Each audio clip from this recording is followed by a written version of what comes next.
नमस्कार। धीरेन्द्र पुनीर ऑफिशियल में आप सभी का एक बार फिर से स्वागत है। रविवार सुबह का आगाज इस देश में प्रेसिडेंट ट्रंप के उस पोस्ट से हुआ जिसमें उन्होंने साफ कहा कि ईरान के परमाणु संयंत्रों पर अमेरिका के विमानों ने मॉब बम गिराए और फोर्दों को नष्ट कर दिया गया। इसके साथ ही जैसे दुनिया भर में हलचल हो गई हो, रविवार पूरी तरह से कूटनीति को समर्पित हो गया हो और रविवार की शाम पर जैसे और बड़ी खबर इंतजार कर रही हो, क्योंकि इस पूरी डिटेल को अमेरिका ने अब पूरी दुनिया के साथ शेयर किया, जिसमें उन्होंने साफ तौर पर कहा कि पीटर हेगसेथ जो उनके डिफेंस सेक्रेटरी हैं, हम लोग रक्षा मंत्री भी कह सकते हैं, उनके अगर शब्दों को देखें तो जिस तरह से उन्होंने इस पूरा का पूरा मिशन है, उसकी गोपनीयता, उसकी पूरी तरह से योजना, सब कुछ का श्रेय ट्रंप को दिया। ये होता भी है कि राजनीति में लोग अपने नेता को श्रेय देते हैं, अगर गलती होती है तो गले में हार की जिम्मेदारी भी उसी को पड़ती है। लेकिन मैं पीटर हेगसेथ के कुछ शब्दों को आपको सुना देता हूं और उसके बाद इस ऑपरेशन की पूरी डिटेल कि आखिर किस तरह से इतना बड़ा ऑपरेशन अंजाम दिया गया, जबकि पूरी दुनिया अभी तक संशय में डूबे ट्रंप को देख रही थी जो फैसला ले चुके थे। इसके साथ साथ हम जो विश्लेषण करेंगे वो ये भी कि किस तरह से मुल्ला फील्ड मार्शल मुनीर ये सोच रहे थे कि अमेरिका में हमने ट्रंप को शीशे में उतार लिया और दुनिया भी यही सोच रही थी कि ट्रंप जो है किस तरह से क्रिप्टो करेंसी के जो एक भुलावे में उन्होंने मुनीर के साथ उसको एक बड़ा टास्क देकर पाकिस्तान की हिमायत की है। लेकिन जैसे ये हमला हुआ तो अगर आप किसी को देख रहे हैं तो वो है पाकिस्तान, जिसके मुंह में एक तरह से कहें सांप के मुंह में छछूंदर की हालत हो गई, ना उगल सकता है ना निगल सकता है। कुछ इसी हालत में पाकिस्तान दिखाई दे रहा है, क्योंकि पाकिस्तान के जिहादी फील्ड मार्शल जिस तरह से रेशियल टिप्पणी कर रहे थे हिंदुओं के खिलाफ, वहीं उनका रवैया शिया मुस्लिमों के लिए भी लगभग ऐसा ही था। और अब ऐसे में जब सुन्नी फील्ड मार्शल एक ऐसे राष्ट्रपति को नोबेल की सिफारिश करता है, फिर पूरा देश उसके पीछे इस सिफारिश को आगे बढ़ाता है, जो एक शिया बाहुल्य या शियाओं के धर्म गुरु माने जाने वाले खमनई के देश पर हमला करता है, तो उस वक्त आपका रुख क्या होगा, इस पर भी बातचीत करेंगे। क्योंकि पाकिस्तान इस वक्त सबसे ज्यादा परेशानी की स्थिति में दिख रहा है, क्योंकि अभी तक वो अपने आप को इस्लामी दुनिया का अकेला परमाणु बम का वारिस बताता था, या जिसके पास ये परमाणु बम था। लिहाजा शुरुआत करते हैं पीट हेगसेथ की उससे। The operation president Trump plan was bold and it was brilliant, showing the world that American deterrence is back, यानी अमेरिका की जो डिटरेंस पावर है वो वापस लौट आई है। और when this president speak the world should listen, ये जो एक धमकी के तौर पर ये दिख रहा है, ये मैसेज जो है सिर्फ ईरान तक नहीं पहुंच रहा है, ये मैसेज दुनिया के उन तमाम देशों को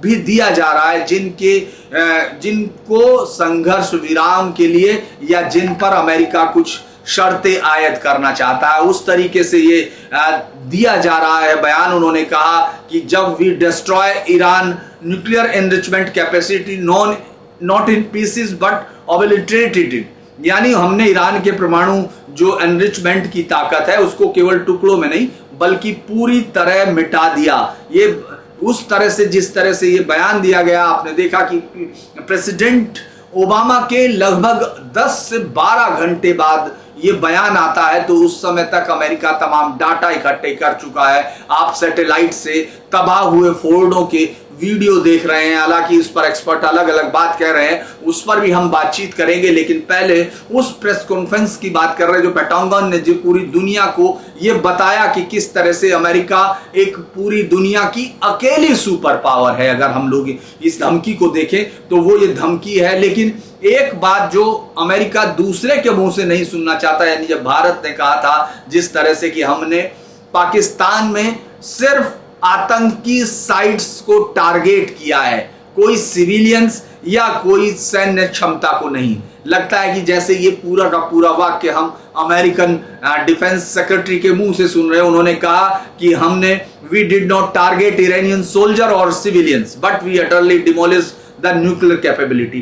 दरअसल ये पूरा का पूरा जो अमेरिका का प्लान था, इसने पूरी दुनिया को एक तरह से भुलावे में रखा, क्योंकि पूरी दुनिया एक असमंजस में डूबे ट्रंप का चेहरा देख रही थी। उधर ट्रंप साइन कर चुके थे उस हमले के आदेश पर, जिसको गुआम से लेकर शुरू किया गया, अलग अलग जगह उसके लिए डिकॉय तैयार किए गए, डिसेप्शन बनाया गया, और शायद अब ये कह सकते हैं कि वो जो डिसेप्शन तैयार किया गया उसमें ट्रंप की बड़ी भूमिका थी। और ट्रंप ने अपने सहयोगियों के बीच में इस विवाद को दिखाया कि जैसे उनके रिश्ते उनके साथ बिगड़ रहे हो, जबकि अगर इस पूरे हमले को देखें तो ये वेल कोऑर्डिनेटिंग अटैक था और इसकी तैयारी महीनों से चल रही थी। हम लोग इस पर राष्ट्रपति ट्रंप के अलावा इसमें जो ट्रंप की तारीफ करते हुए पीट हेग्सेथ हैं, तो उसके साथ ऑपरेशन डिटेल देते हुए जनरल डनकेन ने साफ तौर पर कहा कि हमारे बल जो है, हमारी जो सेना है, जो हमारी डिफेंस है, वो पूरी तरह अलर्ट पर है, क्योंकि वो प्रॉक्सी या ईरानी जो पलट के हमले हैं उनका पूरी तैयारी के साथ तैयार है, और अगर उन्होंने ऐसा किया तो ये एक पुअर चॉइस होगी, यानी उनके लिए बहुत बड़ा खतरा होगा। This was the largest B-2 strike in history and was met by no Iranian resistant either from surface to air missile और फ्रॉम फाइटर जेट। ये भी बताता है कि ईरान की तरफ से कोई भी ना तो सरफेस टू एयर मिसाइल आई और ना ही कोई फाइटर जेट अटैक करने आया, यानी अमेरिका के लिए खुला मैदान छोड़ा हुआ था। और इससे जो है पूरी डिफेंस प्रणालियां एकदम से साइलेंट पड़ी हुई थी।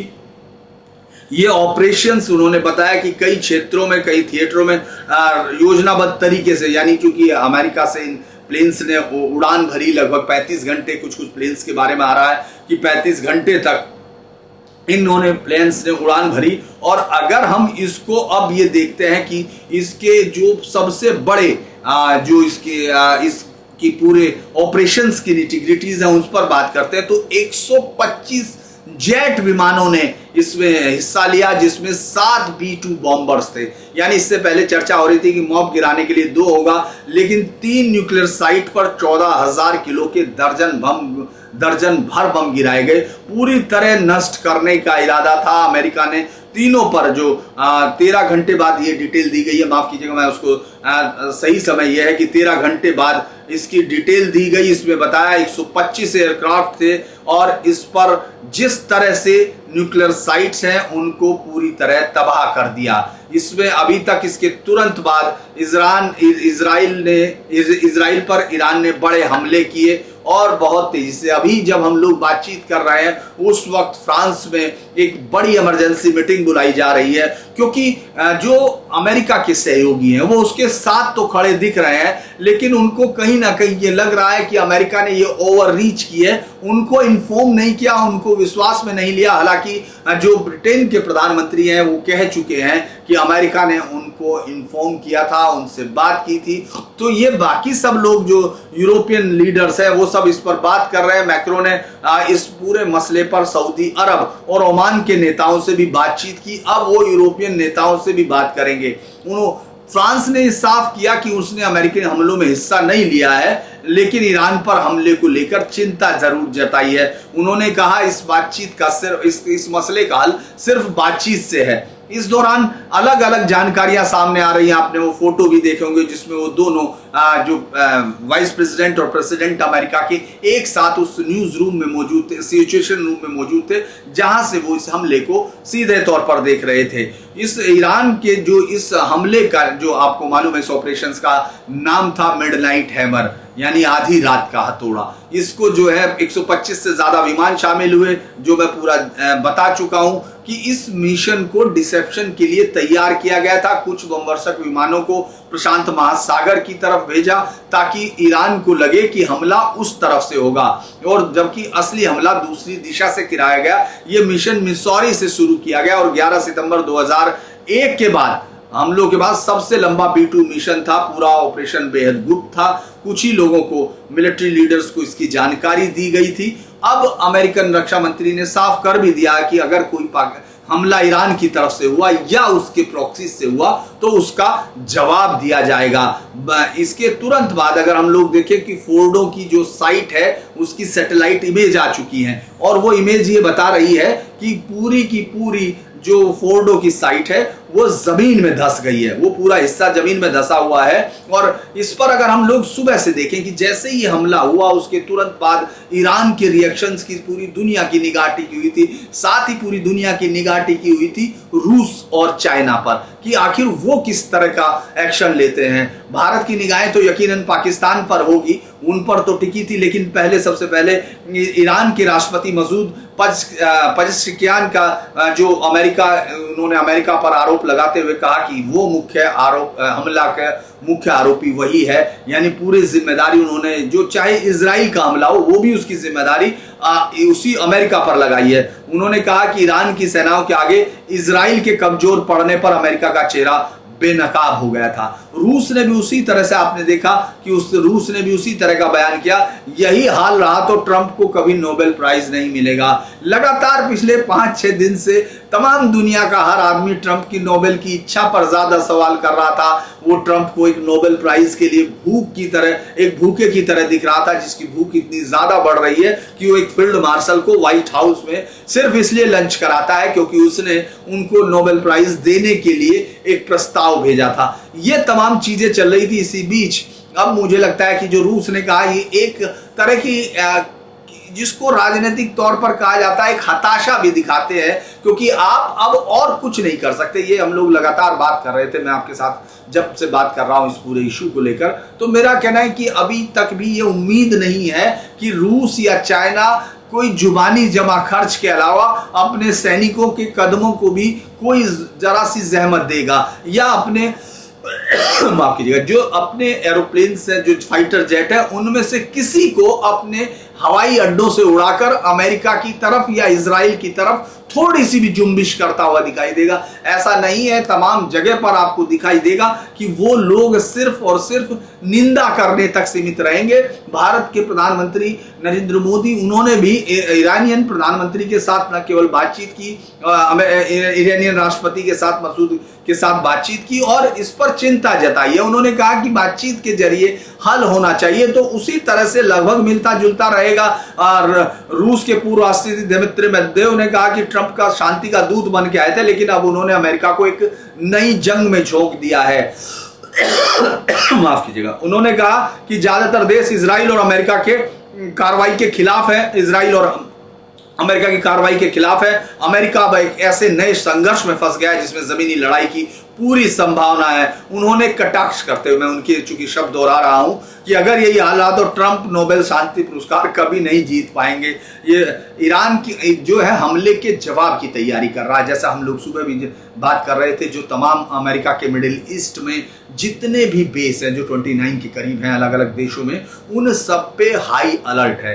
अमेरिका की सेना पूरी तरह अलर्ट पर है और वो इतनी तैयारी के साथ है कि अगर एक जगह ईरान कोई हमला करता है तो उसका जवाब बाकी तमाम बेस से बड़ी मिसाइलों के साथ दिया जाएगा। और इसमें भी आपने देखा होगा टॉम जो हॉक मिसाइल्स है उनका बहुत जबरदस्त तरीके से इस्तेमाल किया गया है। सिर्फ हम लोग उन संयंत्र की बात तो कर रहे हैं जो फोर्डो पर जिस तरह से मॉब गिराया गया, B-2 का इस्तेमाल किया गया, लेकिन जो मिसाइल ईरान पर गिरी उनका नुकसान बहुत ज्यादा हुआ। ईरान हमला करके अभी ईरान किसी तरह की उसने धमकियां जरूर दी है, लेकिन अभी उसका जो निशाना है वो इजराइली है। और वो ये मान के चल रहे हैं, अगर हम लोग पूरी दुनिया के एक्सपर्ट्स को भी देखें, वो ये मान के चल रहे हैं कि इजराइल थोड़ा कमजोर पड़ रहा था तो अमेरिका उसकी मदद के लिए आया है। और ये ईरान ने कहा कि राष्ट्रपति डोनाल्ड ट्रंप ने ईरान को धोखा दिया, बल्कि अपने देश के लोगों के साथ भी विश्वासघात किया है।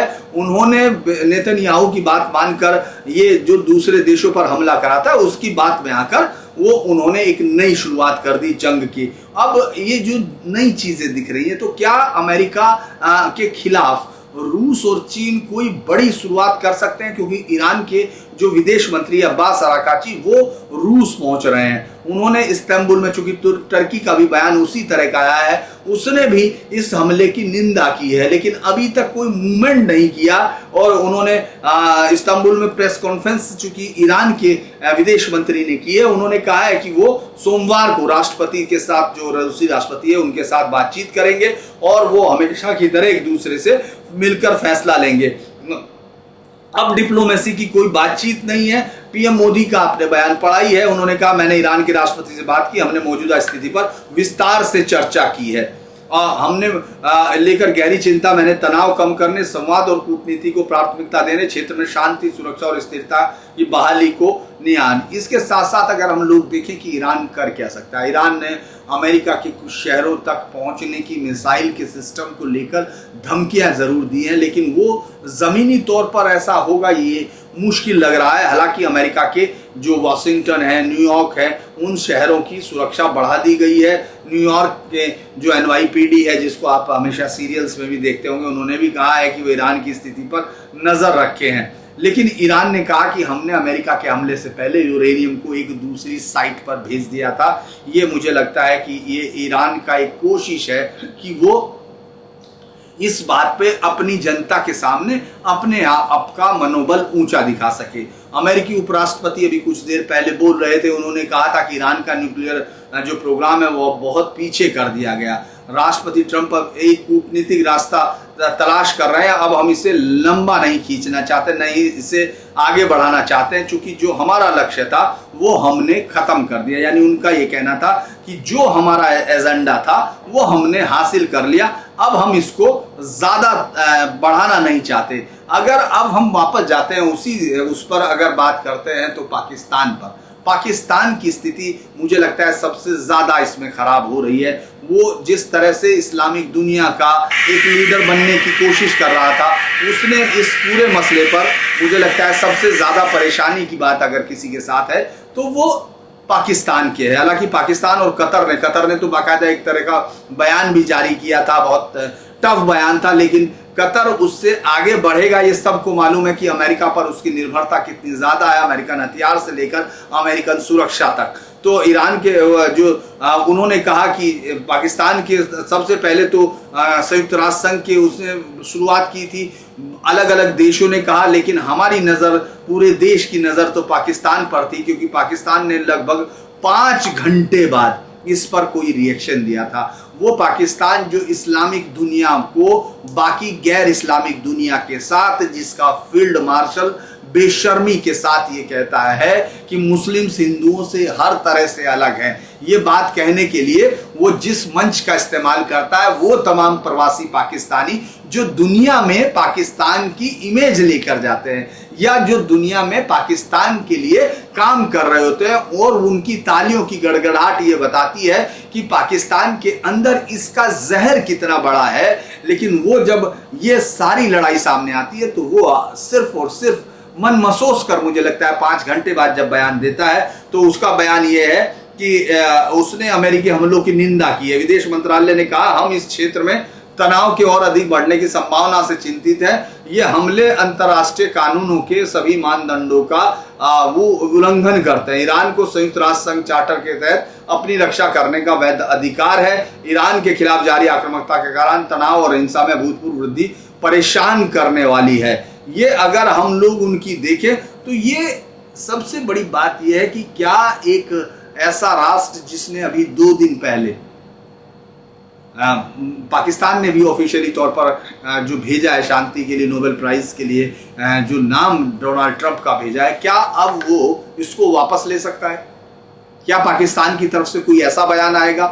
क्योंकि कहा जाता है गांव में कि मुल्ला जी जो है नमाज बख्शवाने गए, रोजे गले पड़ गए, तो ये तो और ज्यादा परेशानी की बात हो गई। और अगर वो वापस नहीं लेता तो क्या उसकी बात को जो OIC के जो दूसरे इस्लामिक राष्ट्र हैं वो उसको सुनने की पसंद करेंगे या वो उसको ज्यादा सुनेंगे? मुझे लगता है कि ये सबसे ज्यादा परेशानी की जो बातचीत है वो पाकिस्तान के साथ है, और ये एक डिसेप्शन है। ये जो मुझे लगता है कि जिस तरह से खुशी हो रही थी मुनीर को कि शायद उसको जियाउल हक और परवेज मुशर्रफ की श्रेणी में रख लिया है अमेरिका ने।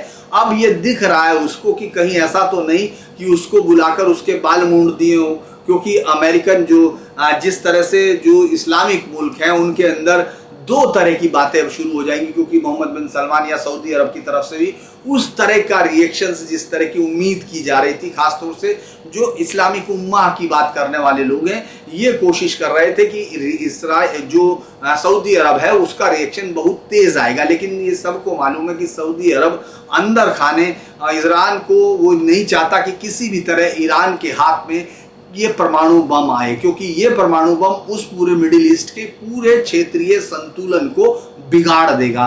ये बातें सिर्फ इजराइल के लिए खतरा नहीं, बाकी तमाम उन सुन्नी देशों के लिए भी खतरा है जहां जिनका ईरान के साथ लंबे समय से इस्लामिक मुल्कों की लीडरशिप करने को लेकर विवाद चल रहा है। क्योंकि पूरी दुनिया में दो ही मुल्क ऐसे हैं जो अपने आप को इस्लामिक जो वर्ल्ड है उसका स्वयंभू नेता मानते हैं, या तो फिर सऊदी अरब है जो वहाबी मूवमेंट के साथ इस पर बहुत पैसा खर्च कर चुका 80s के बाद से, उसने पूरी दुनिया में वहाबी मूवमेंट को आगे बढ़ाकर, लेकिन ये ज़्यादातर जो सुन्नी जो बहुल राज्य है उन्हीं में था। उधर जब 79 की क्रांति के बाद पूरी दुनिया में इस्लामिक क्रांति निर्यात करने की खोमैनी ने कोशिश की थी, या जिस तरह से शुरू किया था उसमें उनके निशाने पर ज़्यादातर या उनका जो साथ देने वाले लोग थे वो शिया डोमिनेटेड एरिया थे। पाकिस्तान में इन दोनों सेक्ट के बीच में काफी बड़ी लड़ाई है। उसको आप ये कह सकते हैं कि लश्कर जहांगीर, सिपह साहबा, ये इस तरह के संगठन हैं जो शिया जो समुदाय के लोग हैं उनकी मस्जिदों को बमों से उड़ाते हैं। वो शिया लोगों का नरसंहार करते हैं लगातार। और ये जो बात है, जिस तरह से वहाँ आसिम मुनीर वहाँ मौजूद थे, अमेरिका के राष्ट्रपति के बुलावे पर उनके लंच में शामिल थे, मतलब अपनी तरफ से कोशिश की होगी, वो तो बुलावा उन्होंने क्या दिया होगा। और उसके तुरंत बाद वो जब अपने देश पहुंचते हैं तो वो देश पूरी तरह शांति का नोबेल देने की अनुशंसा करता है। तो क्या ये बात शिया जो डोमिनेटेड जो राष्ट्र हैं उनके अंदर शक पैदा नहीं करती कि क्या मुनीर ने ही ईरान के परमाणु संयंत्रों का सौदा कर लिया? क्योंकि ये उसके अंदर एक बड़ी बात है, वो इस्लामिक का फोर्ट्रेस ऑफ इस्लाम बना रहना चाहता है। वो पूरी दुनिया को ये बताने की कोशिश करता है कि पूरी दुनिया में इस्लाम का मुहाफिज है, और बल्कि पाकिस्तान की जो सेना है उसका तो आधार ही ये है कि वो पूरी दुनिया में पाकिस्तान इस्लाम के मुजाहिद हैं। वो पूरी दुनिया में जाके इस्लाम के लिए लड़ने के लिए वो रखते हैं तकवा, ईमान, और उस पर उनका तौहीद पर ही उनका पूरी जो सेना है उसकी बुनियाद रखी हुई है। लेकिन जिस तरह से इस अगर आप घटनाओं को देखें, क्योंकि एक वैसे भी बहुत अपमान माना जाता है उस देश का, और अमूमन ऐसा नहीं किया जाता कि जब आप किसी मेहमान देश को बुलाएं और उसके कुछ ही देर बाद जो उसके साथ बातचीत कर रहे हैं उसके कुछ देर बाद आप उसके ही मित्र, या जो वो इस बात को बताने की कोशिश कर रहा था कि वो मेरे मित्र हैं, वो उसी देश पर आप अटैक कर दें। ये पाकिस्तान के लिए वाकई उबले हुए आलू को सीधे खा लेने की स्थिति है, जिसको वो अब निगलेगा या उबलेगा, क्योंकि अभी कई मीटिंग होनी है, एससीओ की मीटिंग होनी है और कई मीटिंग्स होनी है। उसमें पाकिस्तान पर कोई यकीन करने को तैयार नहीं होगा, क्योंकि असीम मुनीर की बातों का अब कोई भी मायना कम से कम शिया डोमिनेटेड जो एरिया वो नहीं रखेंगे। यहाँ तक कि पाकिस्तान में इस बात की कुछ विशेषज्ञों को आकांक्षा है, वो उम्मीद है कि जल्द ही इन दोनों समुदायों के बीच में वहाँ कोई हिंसक झड़प भी हो सकती है, क्योंकि अविश्वास बढ़ गया है इस बातचीत से। और जो यमन में हुती और हमास है, उन दोनों ने अमेरिकी हमलों की निंदा की है, और वो मुझे लगता है कि बहुत बड़ी कोई चीज़ तो उसमें नहीं हो पाएगी कि वो लोग कुछ करें, क्योंकि इजराइल उनको पूरी तरह से चोट पहुंचा चुका है, नुकसान दे चुका है। अगर अब हम आगे की बात करें तो अब आगे के जो इस सीधा जो ये हुआ है, जिस तरह से इस्तेमाल किया गया, मुझे लगता है कि अब ये पूरी दुनिया के लिए आने वाले कुछ दिन यकीनन उन पर सारी दुनिया की निगाह टिकी रहेगी कि आखिर क्या ईरान कोई वाकई कोई इस तरह का हमला कर सकता है जो अमेरिका को सीधे तौर पर चुनौती दे, क्योंकि ये तो तय हो गया कि अमेरिका अब किसी भी कीमत पर इजराइल की चलाई हुई इस मुहिम से पीछे नहीं रहना चाहता। वो अब इसको जो है आगे बढ़ा के और पूरी तरह वंस फॉर ऑल के मूड में है। उसको अगर हम लोग देखें तो ये पूरी तरह। और एक और बड़ी बात थी कि मैं जो सुबह भी आपने देखा होगा कि एक शख्स का नाम बार बार लिया गया और इसमें भी लिया गया। उस समय भी मैं चाह रहा था कि आपके लिए उस पर एक छोटा सा वीडियो अलग बनाऊं, लेकिन कासिम सुलेमानी कौन है, ये सवाल बार बार लोगों के जहन में आया, क्योंकि रक्षा मंत्री जो सेक्रेटरी है, डिफेंस सेक्रेटरी, उसने भी अपनी प्रेस कॉन्फ्रेंस में कहा, और उससे पहले ट्रंप ने भी कासिम सुलेमानी का नाम लिया था। यानी खोमेनी का नाम सीधा नहीं लिया गया, लेकिन कासिम सुलेमानी का नाम लिया गया। तो मुझे लग रहा था कि आपको उस पर अगर मैं बात बताऊं तो उसमें सीधे तौर पर कासिम सुलेमानी के लिए कहा था कि उन्होंने जब ये पहला जब राष्ट्रपति ट्रंप का पहला समय था, उन्होंने सुलेमानी को उस समय उसके मारने के वारंट पर साइन किए थे। यानी बगदाद में जब उस पर अटैक हुआ, कासिम सुलेमानी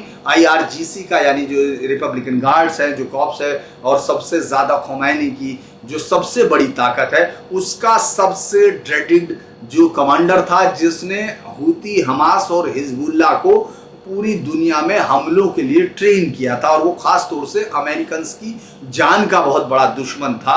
वो जिसमें अमेरिका पर उस वक्त से कई सालों से जो रिवोल्यूशनरी गार्ड कोर्स है, उसके क्रूर कुर्दिश बल ने सुलेमानी के नेतृत्व में सैकड़ों अमेरिकी नागरिकों और सैनिकों को निशाना बनाया था, घायल किया था। इराक में जो उस समय हमले हुए थे, 2020 की हम लोग बात कर रहे हैं, उस वक्त जो रॉकेट हुए थे उसमें एक अमेरिकी नागरिक की मौत हुई थी, 4 अमेरिकी सैनिक हुए थे।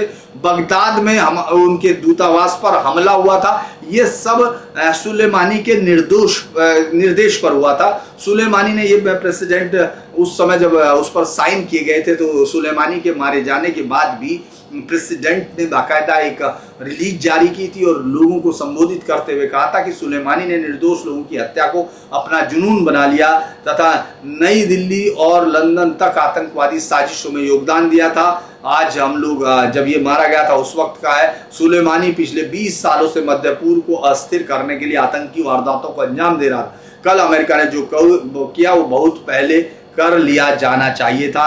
उस वक्त जो ईरान में विद्रोह हुआ था, जिस तरह से उस समय विरोध चल रहा था, उसमें सुलेमानी ने अपने क्रूर जो उसका दमन का तरीका था, उससे हजारों ईरानी नागरिकों को बाकायदा यातना देकर मारा था, ऐसा अमेरिका का आरोप था। तो आज 4 साल बाद भी मुझे लगता है उस घटना को याद करके 5 साल लगभग उस उनके मौत वारंट, जो लास्ट वारंट थे, डेथ वारंट था, उस पर साइन किया था राष्ट्रपति ट्रंप ने और उसको अब वापस लिया। तो अब ये ज़रूर है, तेल की कीमतें उछल गई हैं, वो बढ़ जाएंगी। ये हम लोग बात भी कर रहे थे सुबह, वो $102 तक जो क्रूड ऑयल है उसका ब्रेंट का ये रिकॉर्ड पहुंच चुका था। हॉर्मूज की संधि में अगर, माफ़ कीजिए, हॉर्मूज की अगर उसमें अटैक करता है उस रास्ते पर, ईरान समुद्री रास्ते पर, तो ये तेल की कीमतें बहुत ज़्यादा बढ़ जाएंगी। हिंदुस्तान के लिए थोड़ा दिक्कत और बढ़ेंगी। जो इस वक्त इकोनॉमी का जो स्ट्रेन है उस पर शायद और दड़ा होगा, लेकिन